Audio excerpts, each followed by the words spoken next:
ভাটির নদী মোটর লঞ্চে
সকল ভেঙে দিল আমার আজকে বললে বলি ওর কাছে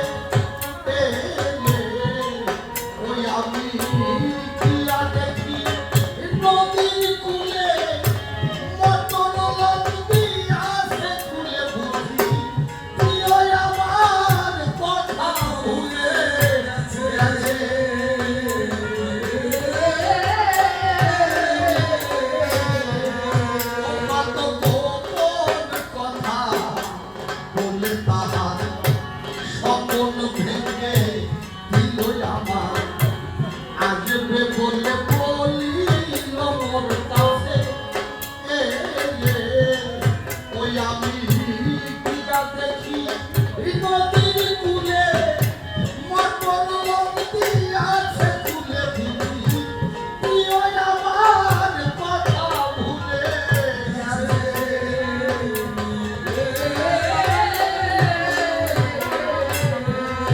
Oh,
আসে তার রাগের সুরে নয়ন ঝটে শুধু তার লাগিয়া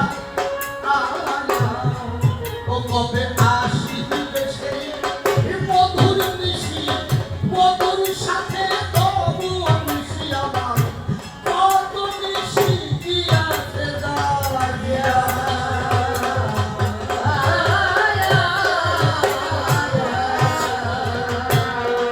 ওই আমি পড়ে গেছি বহু দূরে কাঁদে তার রাগের সুরে নয়ন ঝটে শুধু তার লাগিয়া ও কবে আসিবে সেই মধুর মিশি মধুর সাথে তবু মিশি আমার কত মিশি কি আছে দাঁড়িয়া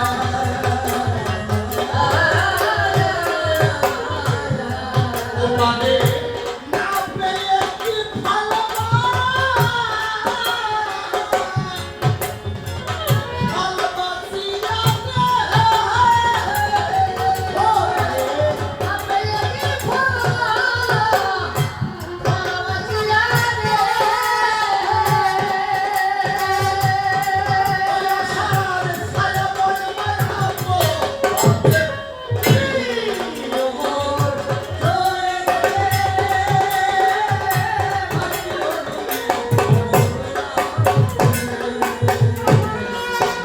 আমি তোরে গেছি ভাটির লোকে তবু আশায় আছে মনে তোমার কাছে স্থান পাবো হে তুমি ও পাগল হৃদয়ে বলে হে মনে প্রিয় শেষ নেই বেদনে নিও আমার দেশে যাওয়ার ডাক এসেছে শুনি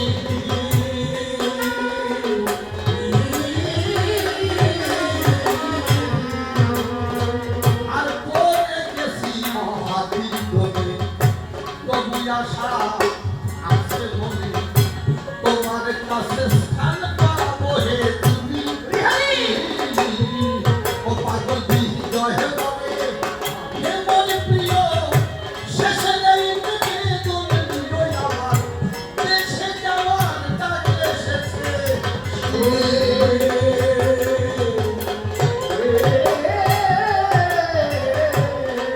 ওই আমি এই যে লোকটা পরশ এই পরশ মন্দিরে ও আমি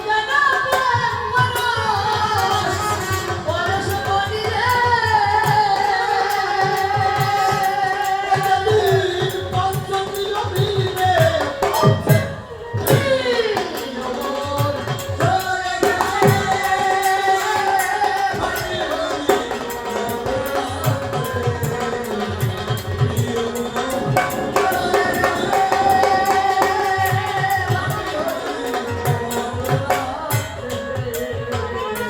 লোহার গায়ে মরিচা ধরলে করিবিবে তোমার শুনিয়াছি ওই লোহায় কোনো কাজ তো চলে না তবে হতে পারে যদি ঘর্ষণ করে না আস্তে আস্তে পরীক্ষা যদি হবে পরীক্ষা এই ঘর্ষণ মানে সাধু সঙ্গ সাধুর পরশে মনের ময়লা তুলে আমার যাবে দাঁড়িয়ে বসে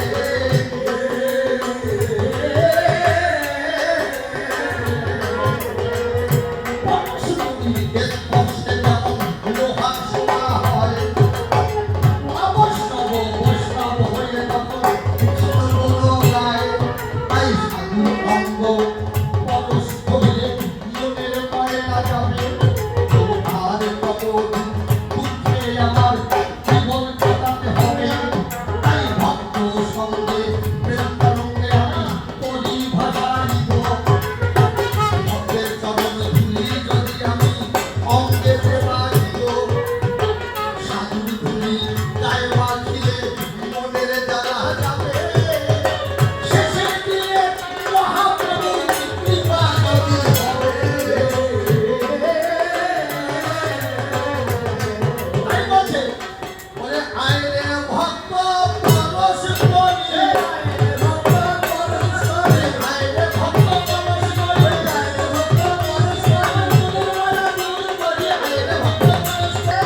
পুত্রাষ্টি যজ্ঞ করে ভগবান রামচন্দ্রকে পেয়েছিল। তারপরে ছিল সেবা ধর্ম। গোপীগণ সর্ব অঙ্গ দিয়ে গোবিন্দ সেবা করে কৃষ্ণ কৃপা লাভ করেছে। প্রমাণ কোথায় জানেন? ধর্মরাজ যুধিষ্ঠির যখন পঞ্চ পাণ্ডবকে সঙ্গে করে বনবাসে গিয়েছিল, সঙ্গে ছিল তার দ্রৌপদী। চার ভাই যখন চারদিকে সাধনায় গেল, যুধিষ্ঠির একা দাঁড়িয়েছিল। কৃষ্ণকে বলেছিল, কানাই রে, আমার জীবনে এক সময় সব ছিল, রাজৈশ্বর্য ছিল, আত্মীয় স্বজন বন্ধু বান্ধব সব ছিল। আজ আমি সর্বহারা হয়ে দেউলিয়া হয়ে গেছি। আমার সাথে সাথে ছিল চারটা ভাই, আমি তাদেরও হারাই। বল কানাই, এখন আমি কি করব? ভগবান কৃষ্ণ বলেছিল, দাদা, তোমার কোনো সাধন বদল করতে হবে না। এই গভীর জঙ্গলে অসংখ্য মুনি ঋষি আছে, সেখানে হরিকথা, কৃষ্ণ কথা, ভাগবত কথা হয়। কথা বাবা, তুমি সাধন বদল না করে যেখানে হরিকথা, কৃষ্ণ কথা, ভাগবত কথা হয়, সেই বৈষ্ণবের কাছে গিয়ে হরিকথা, কৃষ্ণ কথা শ্রবণ করবা। আর যত সাধুগুরু বৈষ্ণবের চরণ ধুলি মাথায় নিয়ে তোমার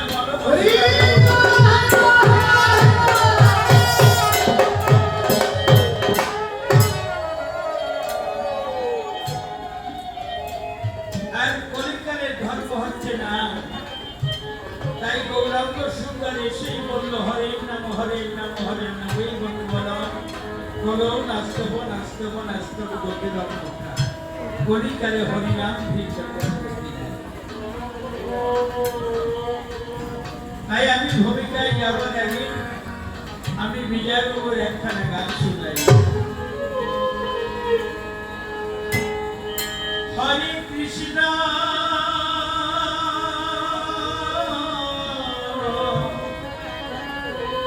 হরে কৃষ্ণ কৃষ্ণ কৃষ্ণ হরে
কৃষ্ণ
করো দিন বন্ধুরা তুলচর।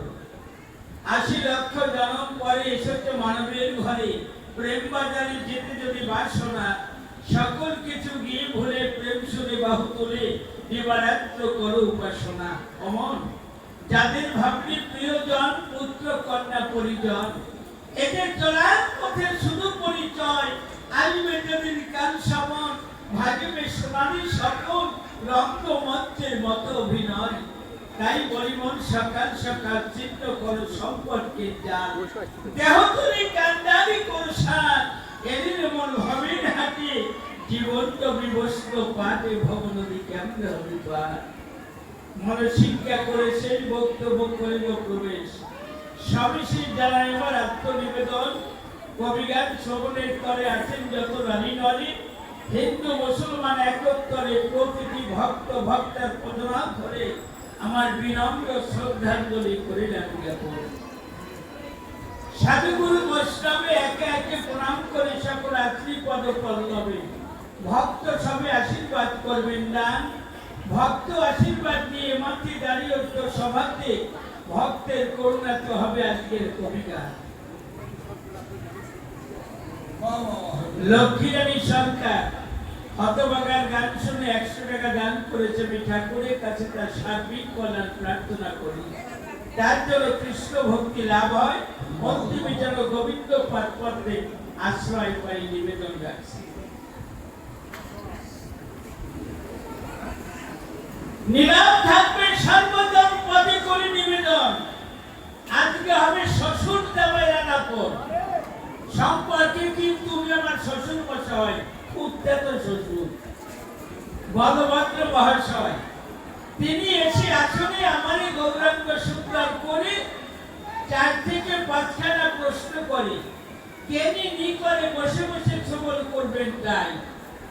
দেখে বলল আপনাদের ধারে ঝাড়ি খন্ডের পথে চললাম যখন বিচারে, হরি করি তোমার নাম শুনে নৃত্য করে। ঠাকুর আমার কথা নাও, এই যে হরি করি নাচে, এটা কি নামের গুণে নাচে না তোমার গুণে নাচে? একটিবার আমায় করে কও। এই তার প্রথম প্রশ্ন মন হয়েছে সকৃষ্ণ। দ্বিতীয় প্রশ্ন করেছে ধর্মসভায়, শাস্ত্রে করেছে মানা, কলিকালে সন্ন্যাস নেওয়া যাবে না। তুমি পরম পণ্ডিত সন্ন্যাস নিলে কিসের দায়? এটাও তার ডাক্তার আছে অভিপ্রায়। এরপরে ডেকে বলল আপনাদের ধারে সূর্যের যত নারী নরে, পঞ্চপ্রেমের কিন্তু মানুষ ভজনা করে, শান্ত গ্রাস্য সক্ষ বাৎসল্য মধু। আমার কথা না, পঞ্চপ্রেমের ভিতরে বাৎসল্য প্রেম কিসে শ্রেষ্ঠ করে? মধুর পরকীয়া কান্তা প্রেম শ্রেষ্ঠ হলো কিসের তরে? একটিবার সবাই বলে কও। বাবাজি আগে তুমি জেনে নাও আমি কে। আমি করি বর্ণনা, গৌরাঙ্গ সুন্দর আগে কে এইটা জানার দরকার হবে মিথ্যা। জানেন যত নারী নরে, রাধা কৃষ্ণ দুই তনু একত্তরে এসেছে নদীপুরে। আমার ভিতরে কি কৃষ্ণ, বাহিরে কে শ্রীমতী রাধারানী। জানেন যত তত্ত্ব জ্ঞানীরাই বলছে রাধা কৃষ্ণ প্রণয় বিকৃতি লাদিনী শক্তি রসমা বিজ্ঞাপন বহুপুরা দেহ গত। রাধা কৃষ্ণ এক একটা দুই দেহ ধরি অনন্য বিলাসে রস আর সাধন করি। রাধার ভাব কান্তি বিলাস সঙ্গে ধারণ করে গৌর এসেছে নদীর করে। কি বলবো আপনাদের ধারে, বলতে গেলে কলিবরে একটু বৃদ্ধি পায়। রূপ গোস্বামীর স্বপ্ন বিলাস করে রাখবেন মহাশয়, সেখানে লেখা আছে সুনিশ্চয়। এক দিবসে নিধু বনে বরিসেবার মৃত্যু মানে, রাধা কৃষ্ণ গুহু তবে বসেছে খট্টাকে মিথ্যা নয়। কৃষ্ণের উরুতে মাথা রেখে মনের পুলকে রাধা রানী আছে ঘুমন্ত অবস্থায়। রাধা তবে ঘুমিয়ে গেল, কথা বলা ভালো। কৃষ্ণ হঠাৎ রাধা একটা স্বপ্ন দেখে চমকে উঠেছে। রাধা যখন স্বপ্ন দেখে চমকে উঠে গেল, কৃষ্ণকে ছেড়ে রাধা অদূরে গিয়ে দাঁড়িয়েছে। মুস্কি হাসি দিয়ে কৃষ্ণ ডাক দিয়ে কয়, হে রাধা, তুমি আমাকে ছেড়ে অদূরে গেলে কিসের দায়? রাধা করে বর্ণনা, হে গোবিন্দ, আমি আর তোমারে পরশ করতে পারবো না। বলছে কারণ? বলে কৃষ্ণ মদন মোহন, তুমি আমাকে পরশ করতে পারবে না, এর কারণ কি? রাধারানী ডাক দিয়ে কয়, কোন স্বামীর কোলে মাথা রেখে যদি কোনো নারী পর পুরুষকে স্বপ্নে দেখে পরিবর্ণনা, ওই নারী সতীত্ব থাকে না। আমার কবিগান শুনতে আসে, কবিগানের সব কথা ধরবেন না। আমরা অনেক সময় কথায় রূপ দেই, রং দেই, কিন্তু কিছু কিছু জিস কথা আছে, এটা ধরে রাখতে হবে। স্বামীর মুখে মাথা রেখে কোনো যদি নারী অন্য পুরুষকে স্বপ্ন দেখে পরিমানা, ওই নারী দ্বিচারিণী হয়ে যায়, তার সতীত্ব থাকে না। রাধারানী ডাক দিয়ে কয়, আমি তোমার উরুতে মাথা রেখেছিলাম ঘুমান্ত অবস্থায়, দেখলাম লক্ষ্য করে গৌর বর্ণে একটা ছেলে এসে আমাকে আলিঙ্গন করে। হে কৃষ্ণ রজবরে করিবার্ব না, পর পুরুষ আমাকে স্পর্শ করেছে, আমার সতীত্ব থাকে না। কৃষ্ণ মুস্কি হাসি দিয়ে কয়, ও রাধা, ওই ব্যক্তি আর কেউ নয়, ওই ব্যক্তি আর কেউ নয়। মনে আছে ভাবো, পাপাও তো জীবদের মুক্তি দেবার তরে নাম অস্ত্র নিয়ে করে, ভক্তগণ সঙ্গে করে। মনে আছে ভাবো, আমি নদিয়ায় গিয়ে মহামন্ত্র হরিনাম বিলাবো, জয় রাধে গোবিন্দ বলে ভাববো আমি চোখের জলে। মনে আছে ভাবো, পৃথিবীর সর্বত্র মহামন্ত্র হরিনাম বিলাইয়ে জীবনের মুক্তির ব্যবস্থা করে দেব, জয় হরিবল গৌর হরিবল বলে। আমি তোমার ভাব কার্তিকের সঙ্গে নিয়ে নদিয়ায় যাব। রাজা বলছে, প্রভু তুমি যাবে নদিয়ায়, ধুলাই কড়াগড়ি নিয়ে থাকবে মূর্ছিত অবস্থায়। মনে আছে ভাবো, তোমার অঙ্গে যাতে ধুলা না লাগে, খুলে বলে তোমার পুরো ভাগে আমি তোমার বাহিরে রব, আমার কথা লবা, তুমি আমার ভিতরে রবা। মনে আছে ভাবো, দুজন একত্রে ঈশ্বরী প্রেম বিলানোর তরে আমরা যেমন নদী পুরে। মনে আছে ভাবো, যত হরি ভক্ত কৃষ্ণ ভক্তের চরণ ধরে মাথায় নিয়ে জয় হরি বল হরি বলে আমি জীবের চারে চারে মহামন্ত্র হরিনাম। এই জন্য বৃন্দাবনের কৃষ্ণ হচ্ছে পরতন্ত্র, নদিয়ার গৌরঙ্গ হচ্ছে স্বতন্ত্র। বাবু স্বতন্ত্র পরতন্ত্রকারী কয়, একটু দিতে হবে পরিচয়। প্রশ্ন সহজে করা যায়, জবাব দিতে একটু সময় লাগে না, এই জন্য অধৈর্য হবেন না। আচ্ছা, শ্রীগান কৃষ্ণের কি কোনো পূজা হয়? একা কৃষ্ণের পূজা হয়? হয় না। কৃষ্ণের বামে রাধাকে রাখতে হয়। পরিবর্ণনা, কৃষ্ণের বামে রাধা না থাকলে কৃষ্ণের পূর্ণ স্বরূপ দর্শন হয় না। রাধা কৃষ্ণ এক একটা দুই দেহ ধরে অনন্য বিলাসী রস আস্বাদন করি। তাই দেখবেন কৃষ্ণের বাম ভাগে রাধা আছে, আমার গৌরঙ্গের বামে কিন্তু রাধা নাই। আছে? থাকবে কেন? এই জন্য দেখবেন এখন এই রাধা কোথেকে এলো, এইটা একটু বলার প্রয়োজন। ঋষি কবি রবি ঠাকুর বলছে, যখন তুমি আপনি ছিলে একা, আপনাকে তো হয়নি তোমার দেখা, আমি এলাম ভাগ্য তোমার ঘুম, শূন্যে শূন্যে পুত্রগত আনন্দের পশু। আমরা এই চোখ দিয়ে পৃথিবীর সব কিছু দেখতে পারি ভাই, কিন্তু মুখ দেখার কোনো কায়দা নাই। আমরা চোখ দিয়ে সব দেখতে পারি বাবু, কিন্তু মুখ দেখতে পারি না। পারি? মুখ দেখতে একটা আয়নার দরকার হয় না? ভগবান নিজে কেমন এইটা জানবার তরে তার অনন্ত গুণের ভিতরে তিনটা গুণ প্রধান হয়। এই অনন্ত গুণের ভিতরে 33টা গুণ হচ্ছে প্রধান। 33টার ভিতর থেকে তিনটা গুণ প্রধান: সৎ, চিত, আনন্দ, অস্থি, প্রিয়, ভাতি, জ্ঞান ঘন, প্রেম ঘন, প্রজ্ঞা ঘন। ভগবান ঠাকুর কি করলেন? রাধারানী তৈরি করলেন কি দিয়ে? আনন্দ সত্তাটাকে আলাদা করে নিজে কেমন রাধার ভিতর থেকে দেখবার করে আনন্দ সত্তাটা আলাদা করে নিল একটা প্রকৃতি মূর্তি গঠন করে পুরুষ হইলে কৃষ্ণ প্রকৃতি আপনি। কৃষ্ণ পুরুষ, উনি প্রকৃতি হলেন। আমি করে বলবো না রাধা ও কৃষ্ণ এক একটা, এদের ভিতর কোনো পার্থক্য থাকে না। কেমন অবস্থা আপনার দেশে? ধুনি বুনায় না, ধুনি বুনে। আপনার দেশে পেঁয়াজ রসুন ধুনি এগুলি চাষ হয়, করিব না? আমরা তো কোটালি পড়া বীরের মানুষ, আমরা দুই চোখেও দেখি। আবু সত্য কথা স্বীকার করতে তো কোনো অসুবিধা নাই, স্বীকার করে যায়।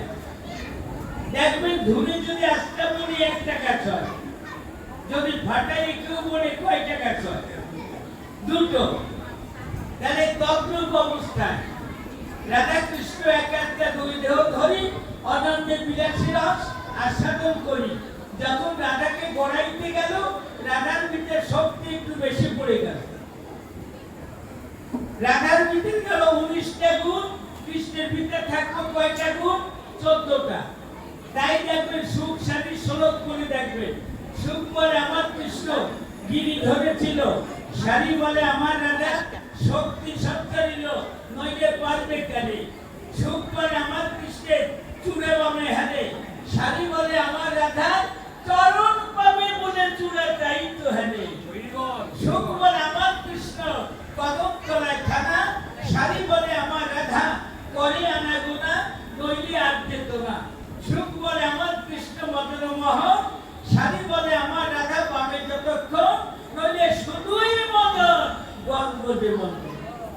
চরণ ধরে করি মানা। আমরা এখানে সবাই কিন্তু একজন আর একজনকে দেখলে বলি কি হরে কৃষ্ণ, এটা বলি না? কিন্তু বাবা বৃন্দাবনে গেলে কি বলে? রাধে রাধে হরি বর্ণনা। বৃন্দাবনে কৃষ্ণের কোনো মাতুব্বরি থাকে না। চিন্তা করুন নারী নারী, দেখো একটু বিচার করে। এই জন্য তাই বৃন্দাবনে কৃষ্ণ হচ্ছে পরতন্ত্র, আর নদীর গৌরাঙ্গ হচ্ছে স্বতন্ত্র। ভিতরে কৃষ্ণ আর উপরে কে? রাধারানী রয়। তাই কৃষ্ণকে দেখতে হলে যেমন রাধার দরকার নয়, আর রাধা কৃষ্ণ পাশাপাশি থাকতে পারে। কৃষ্ণের আনন্দ সত্তা থেকে রাধা জন্মেছে সংসারে, তবে কৃষ্ণের পূর্ণ স্বরূপ দর্শন করা হয়।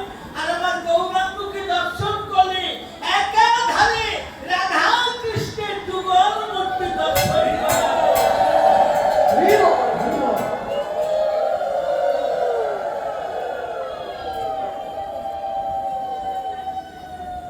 আমার পুরানো ইতিহাস একটু না বলে পাচ্ছি না।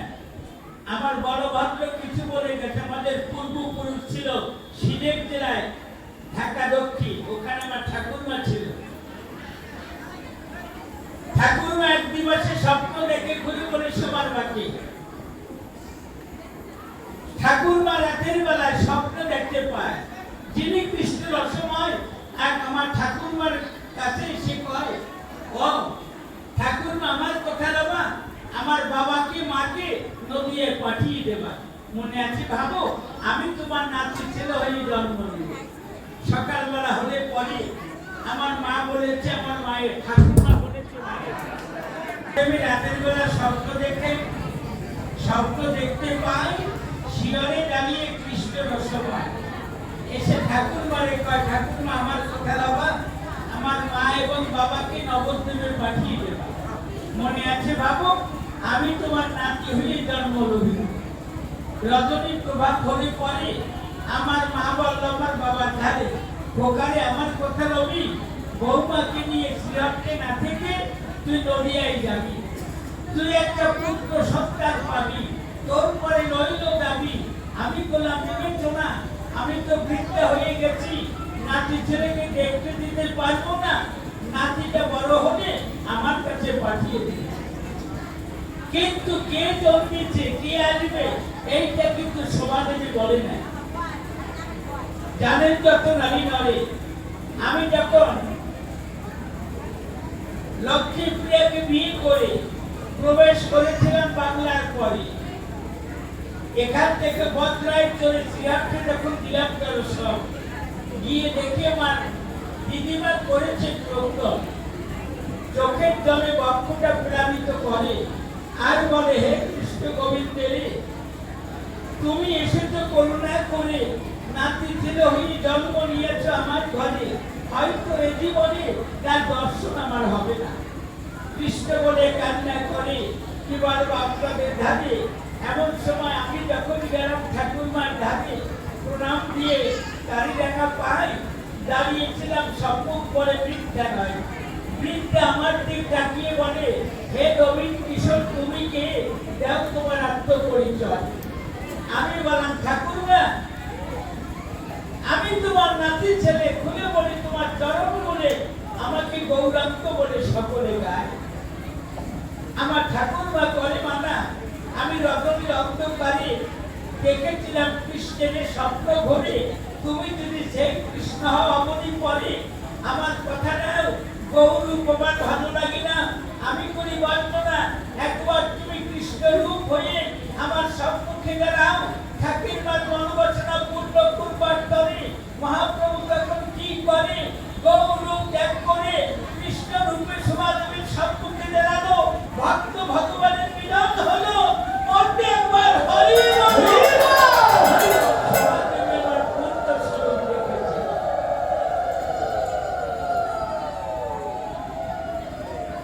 ডক্টর শহীদুল্লাহ বলছে কি জানেন?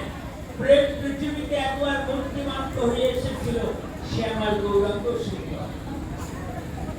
প্রেম পৃথিবীতে একবার মূর্তিমান্ত হয়ে এসেছিল, সে গৌরাঙ্গ সুন্দর। দিলাম আমার আত্মপরিচয়। এখন আমি শ্বশুর মশাই আমাকে রক্ষা করতে আমার সঙ্গে প্রতি যায়। আমি করি বন্দনা, আমার মা আমাকে বৃন্দাবন যেতে অনুমতি দিয়েছিল। তুমি তা জানো না, তবে বলছিল কি জানো? বৃন্দাবন যাবি, তবে বৃন্দাবনে থাকবি না। আমি বললাম, মা আমি থাকবো কোন জায়গায়? মা বললো, থাকবো উড়িষ্যা। আমি বৃন্দাবন গিয়েছিলাম কিসের তরে? লুপ্ত স্মৃতি উদ্ধার করবার তরে। কোথায় কেশিঘাট, কোথায় বংশীবর, কোথায় বসন্তপুরের ঘাট, কোথায় কালিয়া দমন, কোথায় নিধুবন, কোথায় দাপর, কোথায় বৃন্দাবন, কোথায় গিরি গোবর্ধন। আমি করি বর্ণনা, জঙ্গলে ঢেকে গিয়েছিল। এই লুপ্ত তীর্থ সম্পর্কে কেউ কিছু জানত না। আমি দায়িত্ব দিলাম কাকে? আমি নিজে গিয়ে সনাতনকে বলেছিলাম, সনাতন আমার কথা নেওয়া, এইটা দাপর, এইটা গোকুল, এইটা বিষ্ণু রাজার বাড়ি, এইটা কেশিঘাট, এইটা বসন্তপুরের ঘাট, এইটা চন্দ্রমণির কুঞ্জ, এইটা নিধুবন। আমি দেখাই দিয়ে এসেছিলাম তাই, কিন্তু পরিবর্তনা মাতৃবাক্য রক্ষা করবে বৃন্দাবনে কিন্তু থাকি না। মা আমাকে বলেছিল, আমার কথা রবি, বৃন্দাবন তো অনন্ত, ওখানে না থেকে তুই উড়িষ্যায় রবি। আমি মাতৃবাক্য রক্ষা করে আমি ছিলাম উড়িষ্যাপুরে। ষড় গোস্বামীকে দায়িত্ব দিয়ে এসেছিলাম। শ্রীরূপ সনাতন ভট্ট রঘুনাথ, শ্রীদীপ গোপাল ভট্ট দাস রঘুনাথ। কি বলবো আপনাদের জানেন? আমি দায়িত্ব দিলাম তাদের। কি বলবো ধর্মসভায় কোথায় কৃষ্ণ বসন্তপুরে লীলা করেছিল কেউ জানতো না। আমি জানানোর পরে গিয়েছিলাম ব্রজপুরে। কিন্তু আমার বাবা যে উল্টে কথা বলে আমারে ডাক দিয়ে কয়, মা তোমার বৃন্দাবন যেতে নিষেধ করছে না, বৃন্দাবন থাকতে নিষেধ করছে, যেতে নিষেধ করে না। আমি বৃন্দাবন তো থাকি না, আমি শুধু কোথায় কোথায় কৃষ্ণ কি কি লীলা করেছিল আমি ভক্তদের দেখাই দিলাম। তাই আমি কথা বর্ণনা, তা না হলে কোথায় সেই রাধাকুণ্ড শ্যামকুণ্ড এটা কেউ জানতো না। আমি জানাই দিলাম, এইটা রাধাকুণ্ড, এইটা শ্যামকুণ্ড, এইটা গিরি গোবর্ধন। এগুলি দেখানোর পরে আমি গিয়েছিলাম ব্রজপুরে। জানেন যত নারী নরে আমার প্রশ্ন করে আমার কথা নেও, হরি নামে কি কি গুণ আছে, হরি করি কিসের গুণে আছে, একটিবার আমায় খুলে দাও। কেন বাবা? হরি করি নামের গুণেই আছে, এখানে আমার কোনো গুণ নেই। তাই বলছি ধর্ম অর্থ কাম মোক্ষ যা কিছু বলো জিজ্ঞাসা করো। ধর্ম চাও পাবে, অর্থ চাও পাবে, কাম চাও পাবে, প্রেম চাও পাবে। নাচে কেন জানো? আমাদের নাম নেওয়া হয়।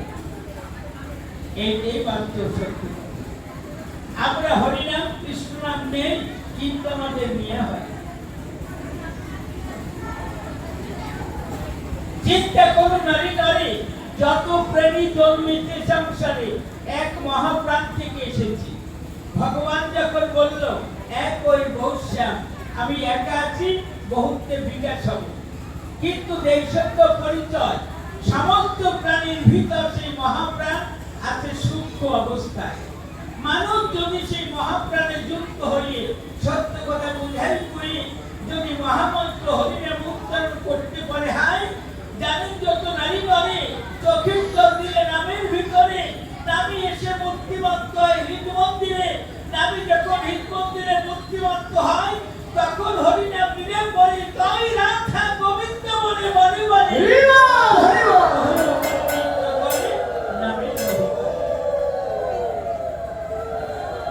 আমাদের নাম নেওয়া হয় না। চৈতন্য চরিতামৃতে বলেছে কি জানেন? এক কৃষ্ণ নাম করে শতভবনাশ, নামের সহতি ভক্তি করেন প্রকাশ। যেন কৃষ্ণ নাম যদি লয় বহুবার, তথাপিও নহে প্রেম নহ সুধা। তবে জানি অপরাধ হইবে প্রচুর, কৃষ্ণ প্রেম প্রীত্যাঙ্কু নাহায়। কবি বলেছে নামের প্রেমিকার ঘটির অতিমতি, পাইছে অলৌকিক গোলকীয় জ্যোতি। মরণ ধরে অমর মূরতি, দেবে করে তারে প্রণাম। বাবু নাম নেওয়ার সময় চোখের জল না ঝরলে নামে অপরাধ হয়। আমি বলছি না, চৈতন্য চরিতামৃত বলেছি। কেন? নাম নেওয়ার সঙ্গে সঙ্গে চোখে জল ঝরতে হবে। কেন ঝরতে হবে? নাম হচ্ছে বীজ। আমি করি বর্ণনা, ও বাবা, শুষ্ক জমিতে বীজ দিলে সেই বীজ কখনো গজায় না। জমিটা রসালো হলে পরে, আপনাদের দেশে তো দেখা যায় পেঁয়াজের চাষ করে, কি বলবো আপনাদের ধারে। আমি করি বর্ণনা, শুষ্ক জমিতে বীজ দিলে কখনো গজায় না। জমিটা রসালো করে আগাছা পরিষ্কার করে যদি বীজ দেয় জমির ভিতরে, তখন অঙ্কুর উদ্যম হয় সংসারে, তখন ফলে ফুলে পরিপূর্ণ হয়। কথা অসঙ্গত, হরিনাম হয়েছে বীজের মতো, আমার দেহটা হয়েছে জমির মতো। ফুলে বলি সবাই সতত, দেহ অসংখ্য আগাছা নয়। কাম কোন লোক মহম্মদ সরূপ রয়, অষ্টপথাতে লজ্জা ঘৃণা ভয়, জাতি কুলমান চিকিৎসা উৎসা, অষ্টপাশ রয়, ষোড়শ প্রকৃতি রয়, 24টা বিজ্ঞান রয়।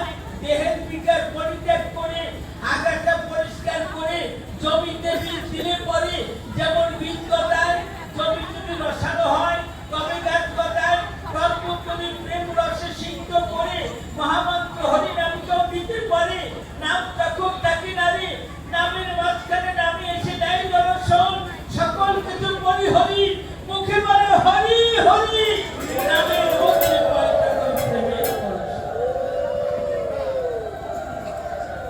আমাদের তো নাম নেয়াই হয় না। নাম কিন্তু কে? ব্রহ্ম হরিদাস। ব্রহ্ম হরিদাস নাম দিত, 24 ঘন্টায় 3 লক্ষ বার নাম জপ করত। দেখেছেন কত বড় সাধক ছিল হরিদাস। মহাপ্রভু যেদিন হরিদাসকে বর্জন করলো, মহাপ্রভু যখন হরিদাসকে বর্জন করলো, কি একটু পরে আরো লোকজন আসুন। মহাপ্রভু যখন হরিদাসকে বর্জন করে বলল, তোর মুখ আমি দেখবো না, ওই যে হরিদাস চলে গেল, আর কিন্তু প্রভুর সামনে হরিদাস আসে না। হরিদাস নির্জনে বসে নামগুলো গান গায়। কি বলবো আপনাদের ধারে, হরিদাসের গোপা বলে জানি, ওই যে বেনাপোল দিতে বাদে মিথ্যা নয়, তাই তো। বাইক বাজারে ব্যবসাঘাত করে, কাজী যখন ব্যবসাঘাত করে, মরা বলে ফেলে দিল তারে। গোফায় হরিনাম কীর্তন করে। যে গোফায় গিয়ে ঘরে গিয়ে উপনীত হয়, গিয়ে দেখে কি একটা কালো সর্প ওই জায়গায় রয়। হরিদাস বলছে, শোন, তুই হচ্ছিস ফল জাতি, আর আমি হচ্ছি মানব। আমি করি বর্ণনা, একটা সাপ আর একটা মানুষ এক ঘরে থাকতে পারে না। কথা বলি, হয়তো তুই থাকবি, নয় আমি থাকবো, তা না হলে এই ঘর থেকে বিদায় হয়ে যাবে। সাপকে যখন এমন কথা বলেছিল, সাপটা মাথা নিচু করে হরিদাসের পায়ে প্রণাম দিয়ে বিদায় হয়ে গেল। সাপ যেন বলে গেল, হে পরম ভক্ত হরিদাস পরিমানা, তোমার মতো পরম ভক্তের চরণ তুলিতে আমার চরণ ধন্য হয়েছে, আর আমি এই ঘরে যাব।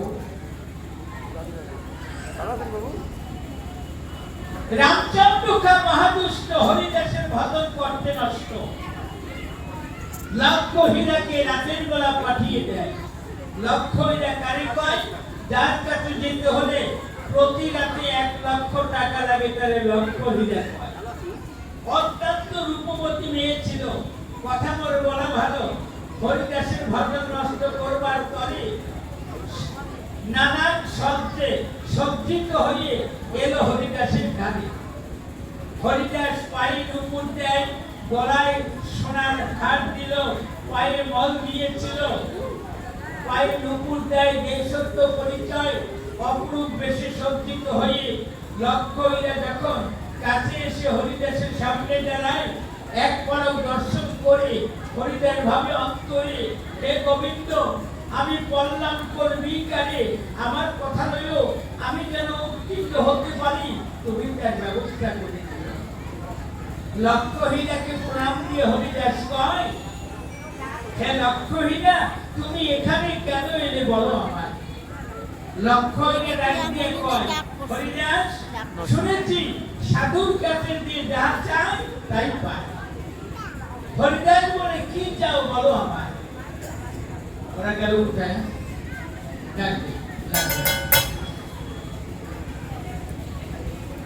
বলো তুমি আমার কাছে কি চাও। লক্ষ হীরা করে মানা, আমি রতি অভিলাষী, আমি রতি ভিন্ন, তোমার কাছে অন্য কিছু চাই না।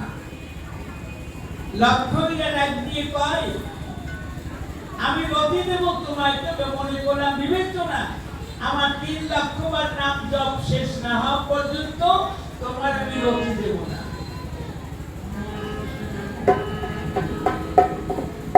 লক্ষ হীরা আমার হরিদ্বার বস্ত্র দিয়ে তুলসী করে কৃষ্ণ বলে বাড়ি বাড়ি চোখের জলে বক্ষটা প্লাবিত হয়, আর লক্ষ হীরা পাশে বসে কৃষ্ণ নাম শ্রবণ করে, মিথ্যা নয়। বাবু, নামের একটা দাহিকা শক্তি আছে না? আছে। কারণ শাস্ত্রে বলেছে, সাধুর মুখে মধুর রসবাণী। হরিদাসের মুখে কৃষ্ণ নাম যখন শুনতে পেল, লক্ষ হীরার মনটা একটু বিগলিত হল। পূর্ব আকাশে সূর্য যখন উদিত হয়, লক্ষ হীরা ডাক দিয়ে কয়, রতি দেবে বলেছি আমায়, কথা নাও, রতি দাও। হরিদাস করে মানা, শাস্ত্রে নিষেধ আছে, দিবা ভাগে রতি নিষিদ্ধ, আজকে আর দেওয়া সম্ভব না। যদি ভালোবাসো বলে আগামী দিনে সত্যি পাবে। পরের দিন যখন হরিদাসের গুহার ভিতরে লক্ষ হীরা দেখা দেয়, আবার দেখে বসেছে তুলসী সেবায়। তুলসী সেবায় হরিদাস বসে গেল। লক্ষ হীরা বলেছিল, কথা নাও, রতি দাও। বলছে, মনে আছে ভাবো, 3 লক্ষবার নাম জপ শেষ করে তোমাকে আমি রতি দেব। উচ্চস্বরে কীর্তন করে, নামের ধ্বনি যখন লক্ষ হীরা শ্রবণ করে, সঙ্গে সঙ্গে তার ভিতরটা উত্তম পবিত্র হয়ে যায়। আবার পূর্ব আকাশে সূর্য উদিত হলো, লক্ষ হীরা বলেছিল, কথা নাও, রতি দাও। ডাক দিয়ে করেছি মানা, দিবা ভাগে রতি দেওয়া হবে না। যদি ভালোবাসা মরে, আগামী দিনে সত্যি পাবে।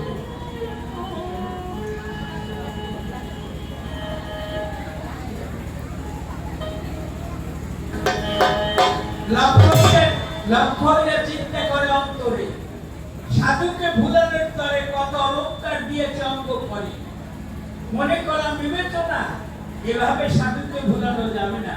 মনে আছে ভাবো, আগামী দিন আমি নকল সাধুর বেশ সেজে আমি হরিদাসের ভজন কুটিরে দেখা দেব। চলে গেল আপন ঘরে, তিলক থেকে ললাট পরে তুলসীর মালা দিল গলার পরে, হাতে তুলসীর মালা দেয়, জপের মালা করে নিল, গৌরী কসম করে এলো যখন হরিদাসের ধারে, ডেকে বলে বারে বারে, হরিদাস কথা নাও, আমাকে রতি দাও। হরিদাস বলছে, মনে আছে ভাবো, আমি 3 লক্ষবার নাম জপ করে তোমাকে রতি দেব। উচ্চস্বরে হরিনাম কীর্তন করি, নামের ধ্বনি যখন লক্ষ্মীরা শ্রবণ করে, কামনা ছিল না তার অন্তরে, ধর্ম গিয়ে হরিদাসের পায়, ডাক দিয়ে কয়, আমি বড় ভুল করেছি, কথা দাও, যে রতি দিলে পরে কামনা বাসনা থাকি না, একবার তুমি কৃষ্ণ প্রেমের রতি দিয়ে জয় নাও ফের কবে